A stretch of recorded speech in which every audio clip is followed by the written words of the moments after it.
한 주간도 평안하셨습니까? 예. 지난 주 중에 우리 홍의선 집사님께서 돌아가셔서 장례를 잘 치루었습니다. 자녀들과 더불어서 참 깊은 사랑 속에 지내셨구나라고 하는 것을 장례를 치르면서 보게 되었는데, 우리 이순희 권사님 여러분 예배 끝나신 후에 위로해 주시고 또 격려해 주시고 앞으로도 많이 힘이 되어 주시면 좋겠습니다. 앞서서 말씀드린 것처럼 이번 주일은 성령 강림절 후 두 번째 주일입니다. 그리고 교회 창립 52주년이 되는 주일입니다. 성령 하나님은 교회와 뗄래야 뗄 수 없는 관계에 있습니다. 왜냐하면 교회의 출발 자체가 성령 하나님께서 이 땅에 오신 성령 강림의 사건을 기점으로 해서 교회가 출발했기 때문에 그렇습니다.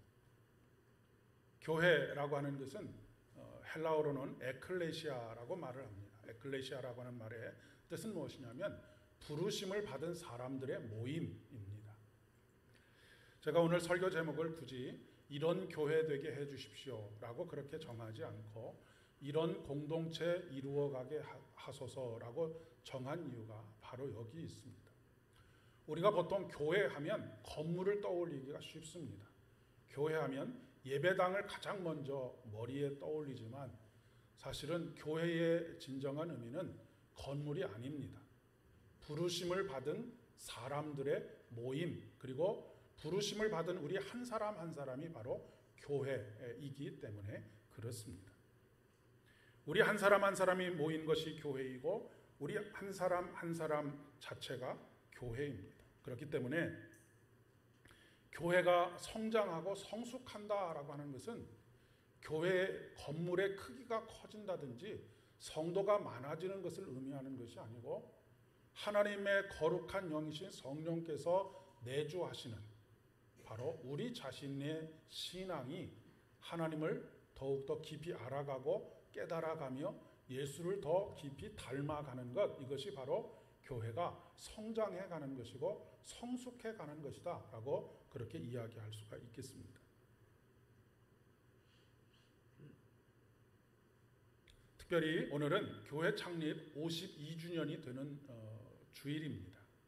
1970년 6월 11일 첫 예배가 드려졌고 오늘 예배 드리는 권사님들 가운데에도 처음 예배 참석하셔서 원년부터 교회를 지켜오신 분들 몇몇 분이 계시는 것으로 알고 있습니다. 52년이라고 하는 시간은 결코 적은 시간이 아닙니다. 적지 않은 시간입니다. 그러나 우리 교회의 횟수가 이렇게 오래되었다라고 하는 것이 자랑이 아니고 그 시간 속에서 깊이로 흐르는 시간이 얼마나 많이 있었는지 그것을 우리가 오늘 되돌아보아야 하겠습니다. 깊이로 흐르는 시간이라고 하는 것은 하나님께서 우리의 삶에 그리고 우리의 모임에 직접적으로 개입해 오시는 그런 시간들, 그런 사건들이 있는 그런 시간을 깊이로 흐르는 시간이라고 이야기할 수 있는 것이죠. 우리가 그냥 흐르는 강물을 보면 그 안에 여러 가지 요동도 치지만 그 밑으로 흐르는 강물은 아주 말이 없지만 굉장히 강력한 힘을 가지고 있는 것과 마찬가지로 우리가 하루하루 살아가며 그것이 점이 선이 되고 또 면이 되어서 지나온 52년의 시간들이 있지만 그보다 훨씬 더 중요한 것은 그 밑으로 흐르는 깊이로 흐르는 하나님의 시간, 이 시간이 훨씬 더 중요한 시간들이다라고 하는 것이죠. 우리가 우리 개인의 삶을 신앙생활을 볼 때에도 내가 예수를 믿은 지 몇 년이 되었다라고 하는 것이 중요한 것이 아니고 그보다 더 중요한 것은 내가 깊이로 흐르는 시간을 얼마나 많이 경험하면서 지난 시간들을 보내왔는지 이것이 참으로 중요한 것입니다. 우리는 이 깊이로 흐르는 시간을 무엇이라고 표현하냐면 은혜라고 그렇게 고백을 합니다. 앞으로 우리 신앙 공동체가, 우리 삼보 공동체가 더욱더 깊이로 흐르는 시간들로 충만해지기를 간절히 소망합니다. 교회는 거룩한 공동체이지만 완벽한 공동체가 아니라고 하는 것입니다. 거룩한 공동체인 이유는 교회는 성령 공동체이기 때문에 그렇습니다. 우리 자신이 거룩한 사람이기 때문에 그런 사람들이 모여있는 이곳이 거룩한 모임이 아니라 거룩한 영이신 성령께서 우리 안에 계시기 때문에 우리 자신의 몸이 거룩한 성전이 되는 것이고 우리의 모임이 거룩한 공동체가 되는 것입니다. 그러면 아주 단순하게 성령이 그 안에 있지 않으면 어떤 공동체가 되겠습니까? 거룩하지 않은 공동체가 되는 것입니다. 거룩의 영이신 성령으로부터 시작이 됐고 성령께서 인도하시는 그런 공동체이기 때문에 거룩한 공동체라고 하는 그런 이야기입니다. 그러나 그것이 앞서 말씀드린 것처럼 거룩한 공동체라고 해서 우리 자신이 완벽한 사람이다라고 하는 것을 의미하는 것은 절대로 아닙니다.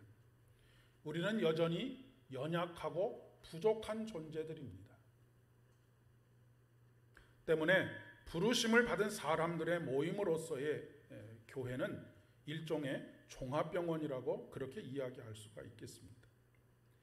우리 각자는 그 직분이 무엇인지 아니면 믿어온 연수가 얼마인지 여러 가지 상황과 조건에도 불구하고 각자가 가지고 있는 연약함과 부족함들이 다 있습니다. 종합병원에 가면 이 세상에 아픈 사람들만 있는 것 같지요. 그런데 그곳에서 누가 어떤 병에 걸려 있고 누가 어떤 병에 걸려 있고 그런 것들을 서로 이야기 나누면서 너 왜 그 병에 걸렸느냐고 비난하지 않습니다. 비판하지 않습니다. 그렇지 않습니까? 마찬가지입니다. 우리가 이 거룩한 공동체에서 완벽하지 않은 존재로 살아가는 것, 그것은 서로 비난하거나 비판할 대상이 아니라 오히려 보듬어 안고 치료하고 서로가 감싸주어야 할 그런 일종의 질병이라고 그렇게 설명할 수 있을 것 같습니다. 교회를 향해서 완벽하지 않다고 비판하는 것은 옳은 것이 아니라는 말씀입니다. 물론 사회적으로 수용될 만한 도덕성을 가져야 하는 것은 당연한 일입니다. 하지만 중요한 것은 우리 자신이 연약한 존재라고 하는 것, 부족한 존재라고 하는 것을 인식하는 것으로부터 모든 것이 출발하는 것입니다. 그런 마음을 가지게 될 때 우리가 상대방을 대하게 될 때도 조금 넉넉한 마음을 가지게 됩니다. 저렇게 생각할 수도 있지라고 생각하게 되고 저분에게는 저런 모습이 조금 아쉽기는 하지만 그래도 우리가 함께 보듬어 안고 그분이 치료되고 회복되어지는 데까지 인내로서 함께 걸어가야 하겠구나라고 그렇게 생각할 수 있게 되는 것이죠. 내가 약한 부분이 있고 내가 부족한 부분이 있는 것처럼 저분에게도 부족한 부분과 약한 부분이 있구나라고 그렇게 생각할 수 있는 여유가 생긴다라고 하는 것입니다. 사실 창립 50주년이 되는 재작년을 기점으로 필리핀에 우리 기념교회를 봉헌하기도 하면서 새로운 비전과 새로운 다짐으로 새로운 출발, 새로운 틀을 가진 새로운 출발을 하고 싶은 그런 마음을 주셔서 기도하고 있었는데 코로나19로 인해서 교회가 지어졌는데도 가보지 못하고 모든 것이 정지되어져 있는 채 2022년을 맞이하게 되었습니다. 물론 모든 것이 다 정지되어 있어서 그저 허비된 시간들로 생각될 수도 있지만 보여지는 것과는 다르게 우리 내면에 깊이로 흐르는 시간들로 그렇게 경험되어진 부분들도 많이 있으리라 그렇게 생각합니다. 성경은 50년이라고 하는 것에 특별한 의미를 부여하고 있습니다.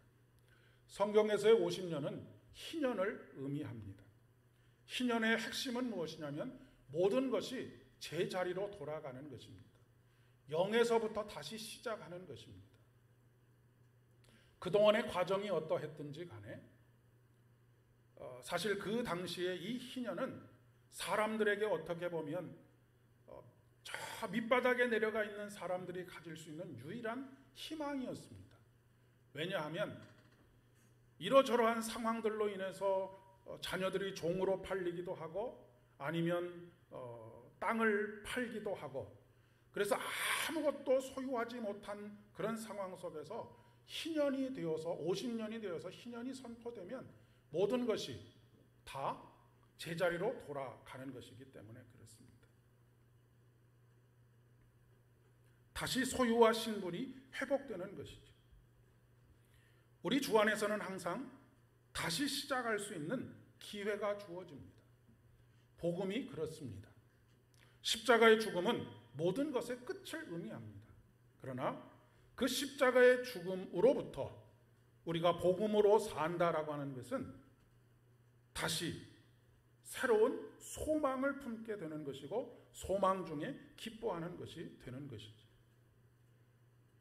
특별히 믿음 안에서 살아가는 우리들에게 있어서 하나님께서 끝났다라고 말씀하실 때까지는 결코 끝난 것이 아닙니다. 왜냐하면 우리는 우리 스스로가 우리의 삶을 개척해가는 사람이 아니라 사도 바울이 고백한 것처럼 내게 능력 주시는 자 안에서 내가 모든 것을 할 수 있는 것이기 때문에 그렇습니다. 특별히 예수님을 구주로 고백하고 예수님께서 내 삶의 주인이시다라고 하는 것을 고백하는 것은 우리가 가지고 있는 세상살이에서의 모든 상처와 아픔으로부터 치유와 회복을 경험하는 것이고 새로운 인생을 출발하는 것이며 새로운 가정, 새로운 공동체를 출발하는 것이기 때문에 그렇습니다. 오늘 누가복음 본문에 보면 갈릴리 맞은편에 거라사인이 사는 지역에서 일어난 사건에 대한 이야기를 기록하고 있습니다. 이 땅은 유대인들이 아닌 이방인들이 살던 땅이었다라고 하는 것을 알 수가 있는 여러 가지 클루들이 있습니다. 특별히 대규모로 돼지를 사육하고 있다라고 하는 사실을 봤을 때 이 땅은 유대인들이 살고 있던 땅이 아닙니다. 왜냐하면 유대인들은 레위기 법에 의해서 돼지고기를 먹지 않았기 때문에 먹지 않는 돼지고기를 키울 이유가 아무것도 없는 것이죠. 그런데 이렇게 대규모로 돼지를 키웠다. 2,000마리가 넘는 돼지가 갈릴리 바다로 뛰어들게 된 이 사건은 그곳에 아주 많은 사람들이 그 돼지고기를 소비하는 많은 사람들이 살고 있었다라고 하는 것을 말해주는 것인데 여기서 나오는 귀신의 이름이 군대라고 하는 것을 보게 되면 그곳에 이방인들 특별히 로마 군대가 주둔하고 있었을 것이다 라고 하는 것을 추정해 볼 수가 있습니다. 갈릴리 바다를 중심으로 해서 북쪽에는 유대인들이 살았고 동쪽과 서쪽에는 이방인들이 많이 거주하는 땅이 바로 갈릴리였습니다. 그렇기 때문에 그 당시에 예루살렘 사람들이 이 갈릴리를 아주 멸시하고 천대할 수밖에 없었던 이유가 바로 여기 있습니다. 유대인들과 이방인들이 섞여 살았고 이방인들이 훨씬 더 많고 율법을 더럽히는 일들이 그 땅에서 일어났기 때문에 그렇습니다. 그래서 예수님께서 갈릴리 그것도 베들레헴 아주 작은 고을에서 태어났다고 했을 때 아무도 사람들은 그곳에서 예수님께서 태어나실 것이다 라고 하는 것을 상상할 수조차도 없었던 땅이 바로 이곳입니다. 그곳에서 예수님께서는 도시 사람으로 그 도시에 사는 사람으로 귀신 들린 한 사람을 만나게 됩니다. 여러분 귀신이 들렸다라고 하는 것은 그 사람의 삶이 파탄났다라고 하는 것을 의미하는 것입니다. 그는 그가 가지고 있었던 직업도 내려놓아야 했을 것이고 모든 부분에 있어서 다 그동안 누리고 있었던 것을 빼앗기는 그런 상황이 되고 말았을 것입니다. 그는 오랫동안 옷도 입지 않았고 집에도 머무르지 않았다라는 것을 봤을 때 그는 집안에서 쫓겨난 신세가 되었음을 보여주고 있는 것이죠. 거리에서 노숙을 하면서 그렇게 살지 않았겠습니까? 그런데 이 불행은 개인의 불행으로 끝나지 않습니다.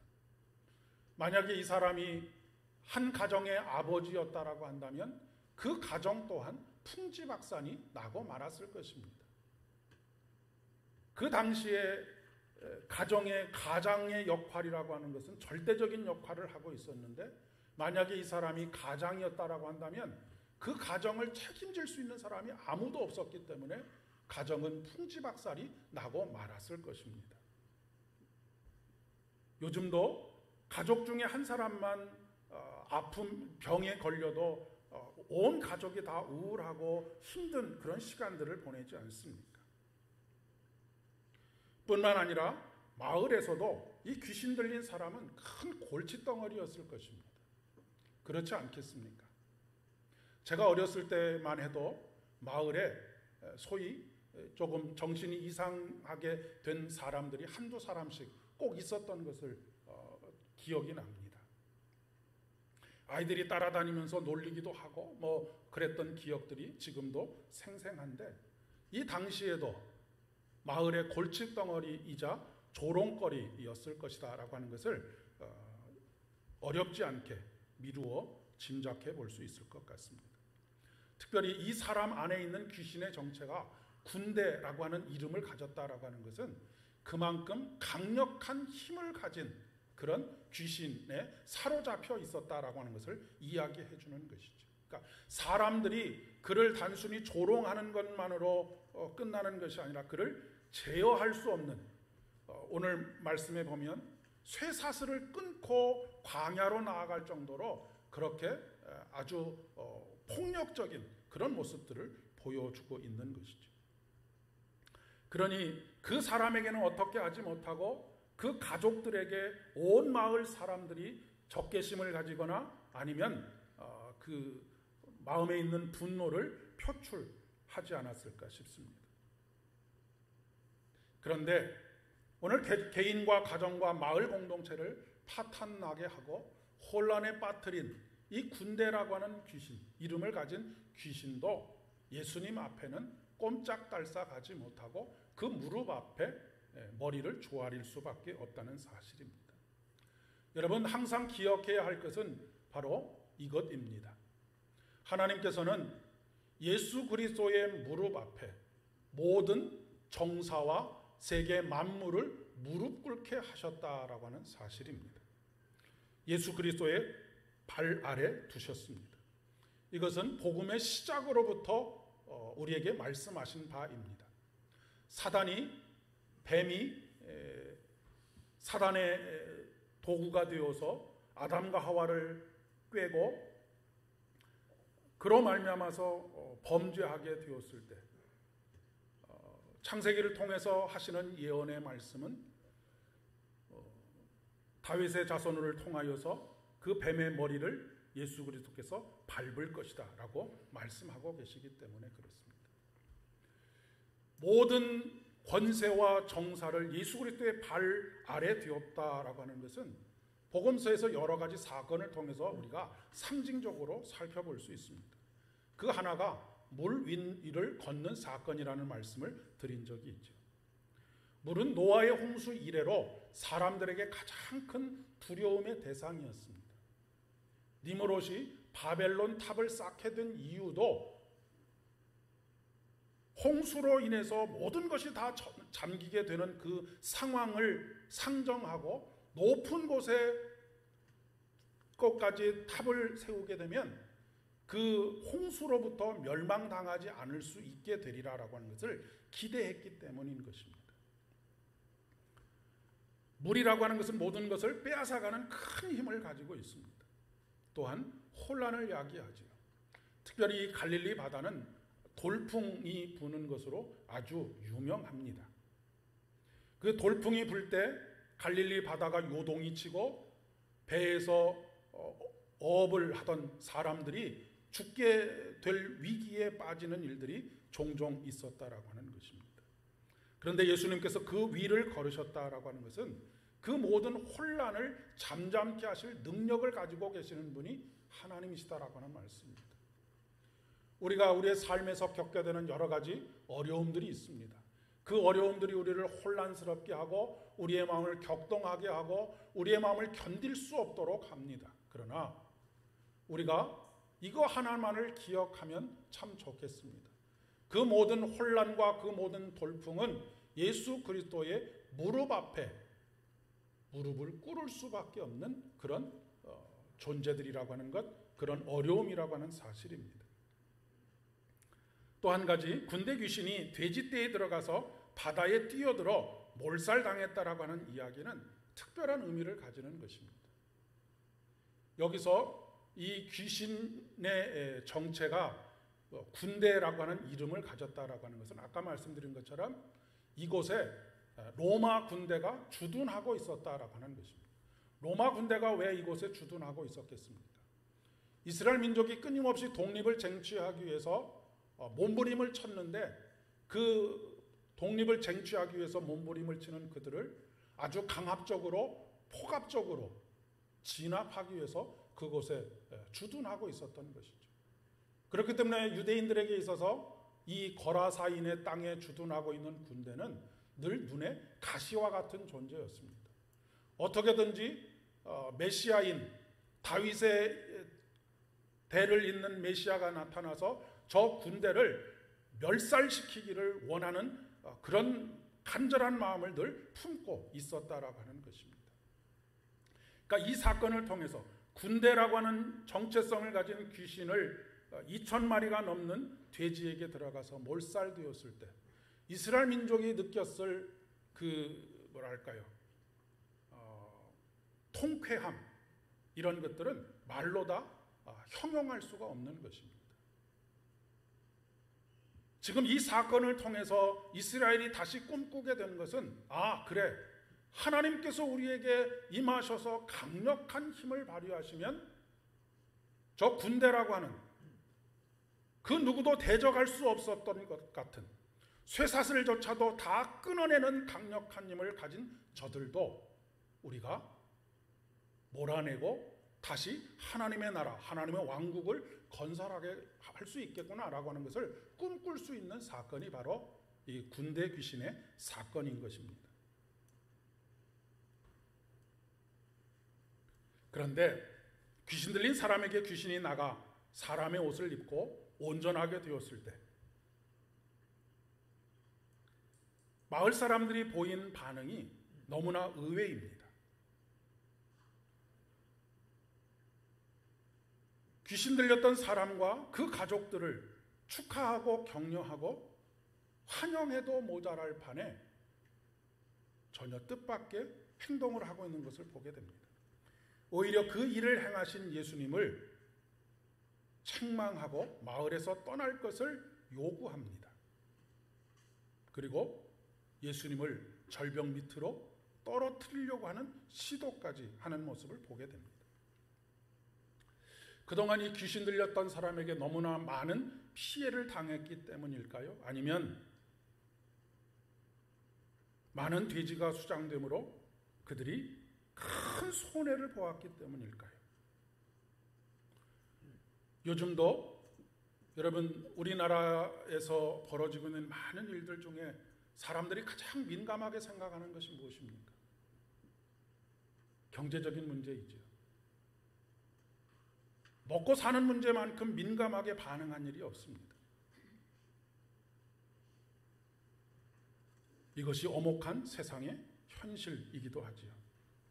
하지만 예수님께서는 개인의 치료와 구원을 넘어서 가정과 공동체가 회복되도록 하시기를 원하십니다.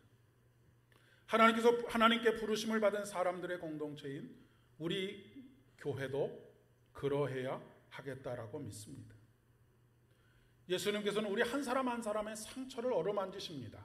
아픔과 고통을 돌보십니다.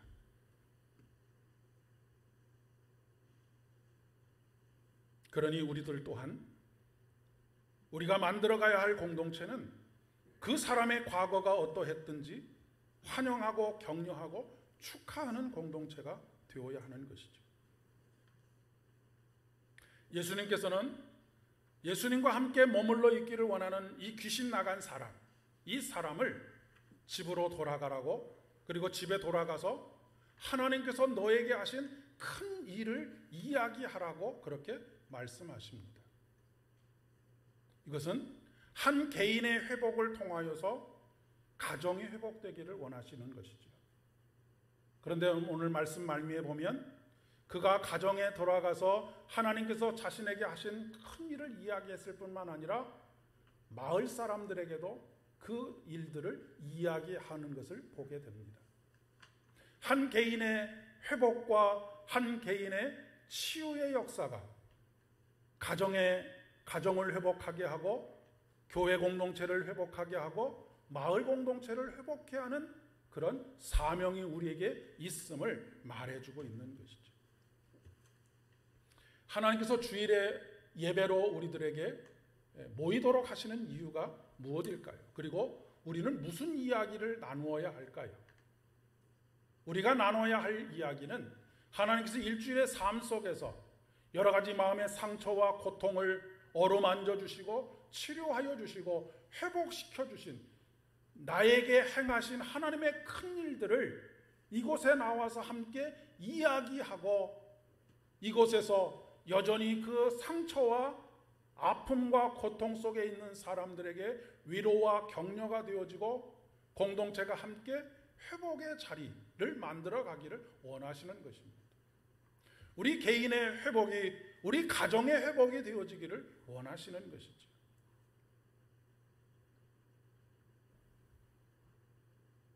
고린도 교회는 수많은 은사들로 가득했던 교회입니다. 여러 가지 능력들이 나타나기도 했었죠. 그러나 그 교회는 책망을 받은 교회였습니다. 그 이유는 단 한 가지였습니다. 바로 사랑이 없었기 때문입니다. 고린도 교회를 향하여서 사도 바울이 격정적으로 편지를 씁니다. 고린도 전서와 고린도 후서는 내용에 있어서 확연히 다릅니다. 고린도 전서는 아주 신랄하게 때로는 비판하기도 하고 하면서 고린도 교회를 책망합니다. 그러나 고린도 후서는 아주 따사로운 마음으로, 긍휼히 여기는 마음으로 그들을 어루만지고 있는 모습을 보게 되는데, 고린도 교회가 많은 문제를 가지게 된 이유는 능력이 없었기 때문이 아닙니다. 많은 것을 소유하지 못했기 때문이 아닙니다. 섬김과 봉사가 없었기 때문이 아닙니다. 심지어는 자기 몸을 불살라 내어줄 정도로 그렇게 열심을 다하는 사람들도 있었습니다. 그런데 문제는 사랑이 없었다라고 하는 것입니다. 요즘 조금 잘 나간다 하는 교회들에 가서 이야기를 하는 것을 보면 다 그런 것은 아니지만 그런 이야기들을 합니다. 우리 교회는 박사가 몇 명이고 의사가 몇 명이고 판사가 몇 명이고 이런 것들을 자랑합니다. 여러분, 신앙 공동체가 그런 사람들로 가득 차 있다라고 하는 그것은 하나님께서 보시는 차원에서는 아무것도 아닌 것이죠. 내가 천사의 말과 내가 사람의 방언과 천사의 말을 할지라도 사랑이 없으면 소리나는 꽹과리가 되고 마는 것입니다. 내가 예언하는 능이 있어 모든 비밀과 지식을 알고 또 산을 옮길 만한 믿음이 있을지라도 사랑이 없으면 내가 아무것도 아니다.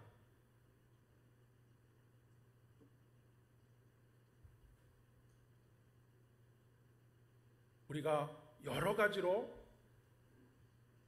많은 것들을 소유하기 위해서 동분서주하면서 돌아다닙니다. 그러나 우리 가정에 정말로 있어야 할 것은 사랑입니다. 우리 개인에게 있어서도 나를 사랑하지 못하고 이웃을 사랑한다라고 하는 그것은 거짓말입니다. 그런데 의외로 다른 사람들을 위해서 봉사는 잘 하는데 나를 사랑하지 못하고 나를 늘 학대하고 나를 늘 피하는 그리스도인들이 의외로 너무나 많습니다.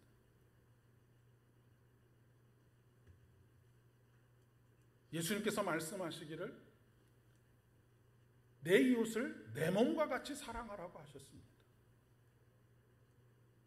우리가 이웃을 사랑할 수 있는 것은 섬기고 봉사는 할 수 있을지 몰라도 사랑할 수 있는 것은 내가 나를 사랑하는 것 이상 사랑할 수 없습니다.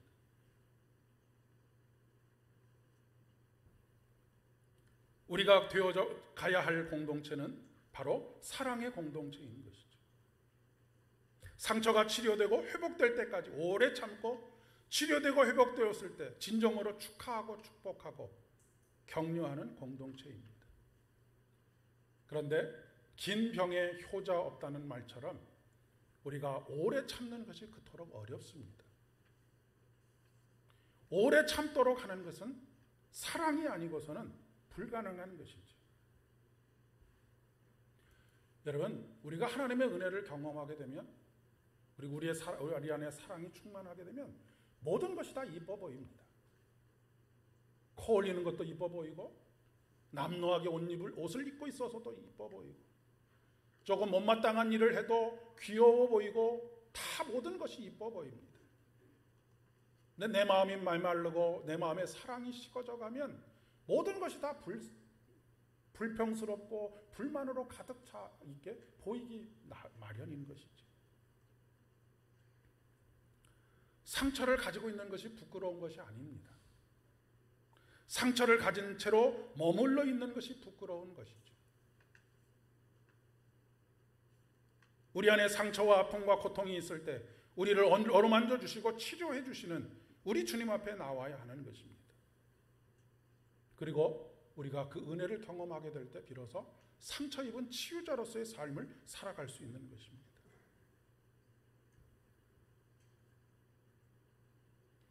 예수님을 따르고자 하는 귀신이 나간 이 사람을 가정과 마을로 보내시는 이유가 바로 여기 있는 것이죠.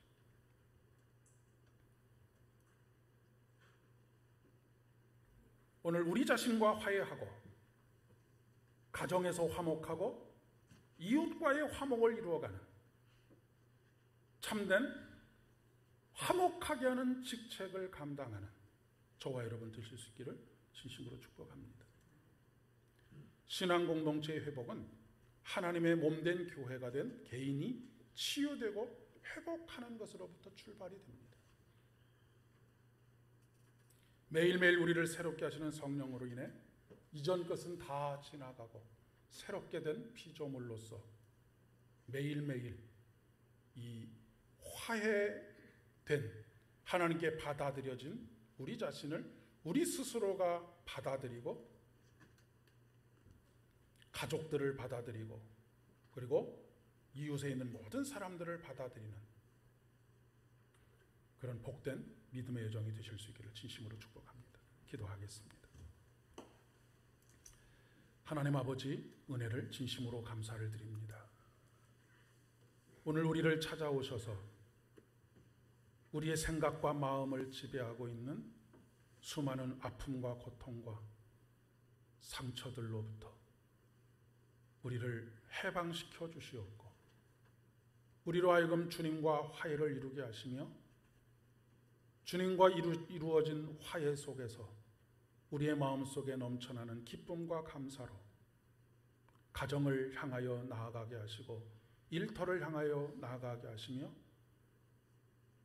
이웃과의 관계로 나아갈 수 있도록 은혜를 베풀어 주시옵소서.